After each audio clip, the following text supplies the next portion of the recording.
दिव्यांग व्यक्तींना समाजाच्या मुख्य प्रवाहात आणणं, त्यांना स्वावलंबी बनवणं आणि त्यांच्या कौशल्यांची ओळख समाजासमोर करून देणं या उद्देशानं पुण्यातील अश्वमेध हॉलमध्ये प्रोत्साहन 2025 या प्रदर्शनाचं आयोजन करण्यात आलंय। दोन्ही डोळे नसतानाही वायर बॅग तयार करणं, भाज्या निवडणं, चिरणं, शोभेच्या वस्तू तयार करणं अशी कामं सहजतेनं करत अंध भगिनींनी आपले कलागुण या ठिकाणी सादर केले।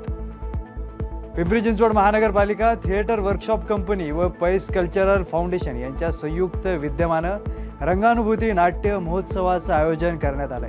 महोत्सवात महाराष्ट्रासह राजस्थान, केरळ, पश्चिम बंगाल, कर्नाटक आदी राज्यांतील कलावंत सहभागी झाले असून त्यांची कला पाहण्याची संधी पिंपरी चिंचवडकरांना उपलब्ध झाली।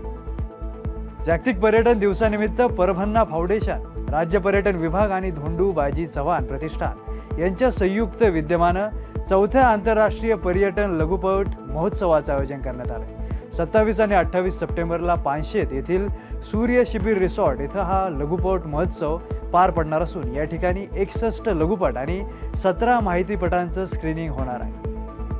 लातूरमध्ये आयोजित पर्पल फेअर या विशेष मेळाव्यात 30 शाळांतील 500 दिव्यांग कलाकारांनी आपल्या सुप्त गुणांचा प्रत्यय देत नेत्रदीपक कलाविष्कार सादर केला। त्यांच्या जिद्दीचे आणि कौशल्याचे उपस्थितांनी टाळ्यांच्या गजरात कौतुक केले। आई तुळजाभवानीच्या दरबारात ज्योत प्रज्वलित करून ती अनवाणी पायानं पायी चालत नेण्याची प्रथा आहे। राज्यातील 5000पेक्षा जास्त नवरात्र उत्सव मंडळांच्या कार्यकर्त्यांनी तुळजापुरातून ज्योती नेल्या असून जय भवानी जय शिवाजीच्या जयघोषानं तीर्थक्षेत्र तुळजापूर दणाणून गेल्याचं दिसून आलंय। अतिवृष्टीनं झालेल्या नुकसानीचे पंचनामे पूर्ण झालेल्या 9 जिल्ह्यांसाठी राज्य सरकारनं 627 कोटींची मदत जाहीर केली। सोमवारपासून मदतीची रक्कम थेट बाधित शेतकऱ्यांच्या बँक खात्यात जमा होणार असल्याची माहिती कृषी मंत्री दत्तात्रय भरणे यांनी दिली।